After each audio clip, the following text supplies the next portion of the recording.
Hi everyone, it's Giselle with another message for today, and I would like to talk about things that I wish I knew before when I was first starting out on this journey.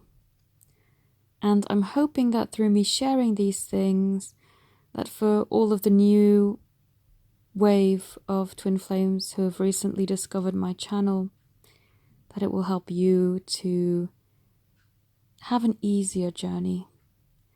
Because as you all probably know, it's not very easy at times, things can be quite tricky to navigate.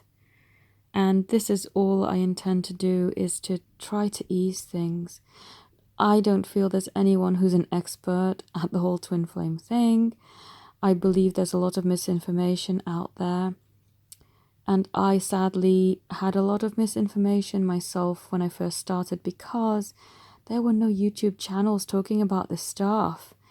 There was only a few internet articles and some books, but even they didn't contain all of the information that I now find very valuable. So I'd like to talk about that with you, and hopefully you will find it a bit smoother to navigate. And if you did want one-to-one sessions with me, of course, then you can book those through my website, and all the details are in the description. But for now, I'm hoping that this, video will help you really to see things clearer and be kinder to yourself and to your beloved. So the first thing I would like to say is I wish that I was kinder to myself and not so judgmental, and could forgive myself for things that, had happened, but that weren't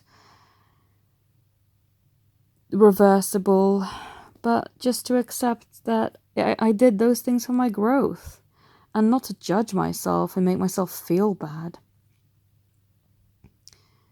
And to just know that if anything happened, it happened for a reason, and that even though we may not see the reason right now, it will be clear later. A lot of things that you do that you may now not agree with are often relating to breaking beliefs and fears and doubts about situations. My issue is trying to make everything too perfect. I did this before. It's not just with my twin. I've actually done this throughout my entire dating and romantic life, wanting to be too perfect, not just myself, but the situation, I remember dating this guy, and we kind of were talking about how we were each other's first romantic partners, and then months later we went, oh, but actually I did already go on a blind date with somebody prior to meeting you. And I went, well, I did the same, but I don't think that counts. And so trying to erase that previous history, it's not normal. And I know the reason why I wanted to do that was to make everything so ideal and perfect, but nothing is. And be kind to yourself. Some people meet their twins in the most craziest of circumstances, but that's okay. You can't meet in the most romantic fairy tale setting all the time, and that's fine. You just need to be okay with that, and whatever setting you met at is for your soul growth, and just trust that. And also, don't be so hard on yourself with what you should have said or didn't say, or wish you hadn't said or done. You shouldn't judge yourself. You should try to understand. What we tend to do, I feel, is we give them so much love and understanding, and we don't give that to ourselves. And what we should be doing, especially at the beginning of our journey, yes, you can love them, that's fine, but you must give yourself that type of love and understanding that you are giving to them, because you need it so much. I won't go as far as to say that you need it more than they do, but you need it equally as much. So be as kind and loving to yourself as you're being to them, because you need that. People tend to misunderstand the whole self-love thing, and they're like, misconstrue it to say, oh, so you want me to love myself so I don't need a relationship. That's not what I'm saying. That is not at all what I'm saying. But if you don't love yourself, you're going to attract a lack relationship. You can only attract to the level that you actually are. And if you're lacking and self-deprecating or being really unfair or cruel to yourself, you're only going to attract those traits back in a romantic relationship. And you don't want that. So start with loving yourself, respecting yourself, putting yourself first, putting up boundaries where it's needed, and not allowing anything that you truly wouldn't stand for. Don't try and appease. Also, don't try to compromise too much of yourself and to appease and to give in to requests, especially by your beloved, that you're not happy with. Set your boundaries and don't be afraid. Don't think, oh, if I don't do or say this, then they're going to run away. Let them run away. That's what I have come to realize now. It's like, no. If this action of self-love is going to make them run away, oh, so be it.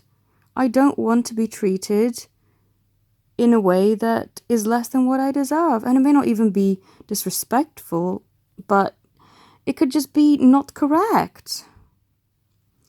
And so I would say, don't let fear rule you and what you will and won't accept. Set those boundaries and don't be afraid. And even if you think, oh, they're going to run away after this, so what?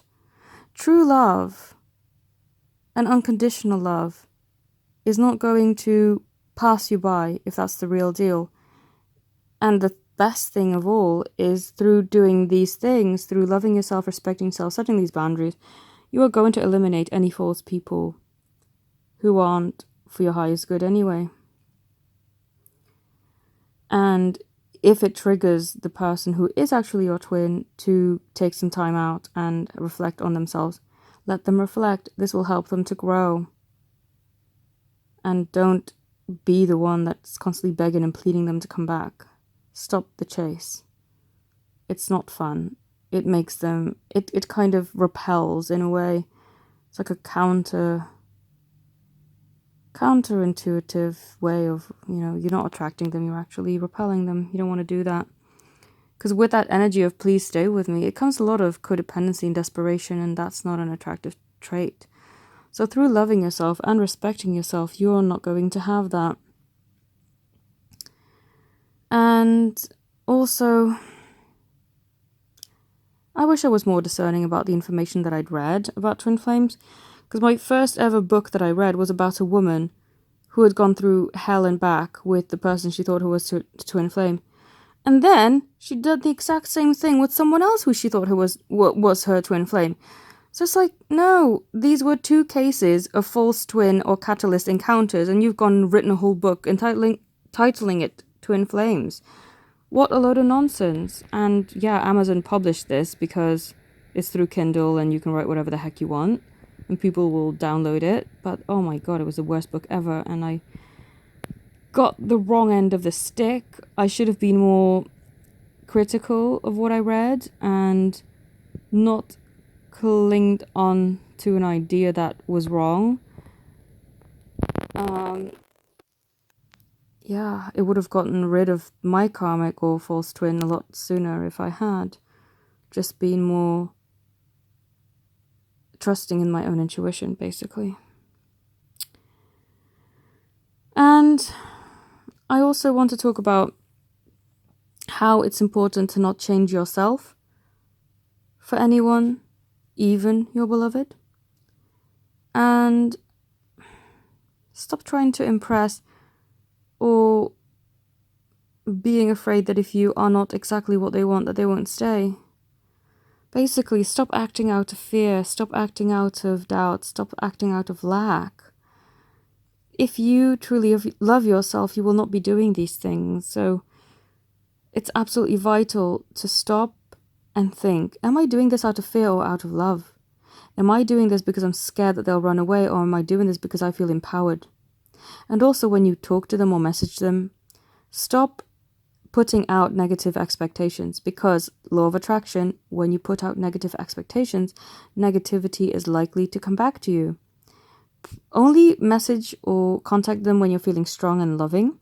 Do it out of love without expecting a message back, but put the best of intentions and the best of expectations out there, that when you do receive a message back, that it will be amazing and exactly what you want to know and to grow you in your connection.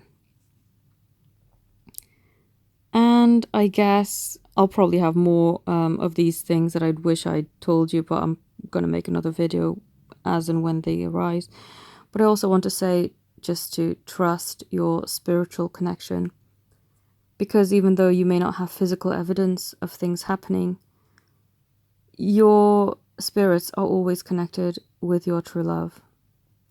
And that's a good test of knowing someone is not your true love, is that spiritual, intuitive, telepathic connection isn't really there. It's only like half there, but it has a very heavy undertone, an undertone of fear and lack and pain. The one with your beloved just feels so pure.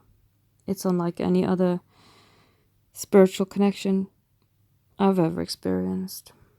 And you must trust that, even if you don't have the physical evidence, because eventually the physical evidence manifests itself, and you will know that you were correct, you were right all of this time. So I hope that this helped. If you have anything you want to talk about, do put them in the comment section. I'll have a look.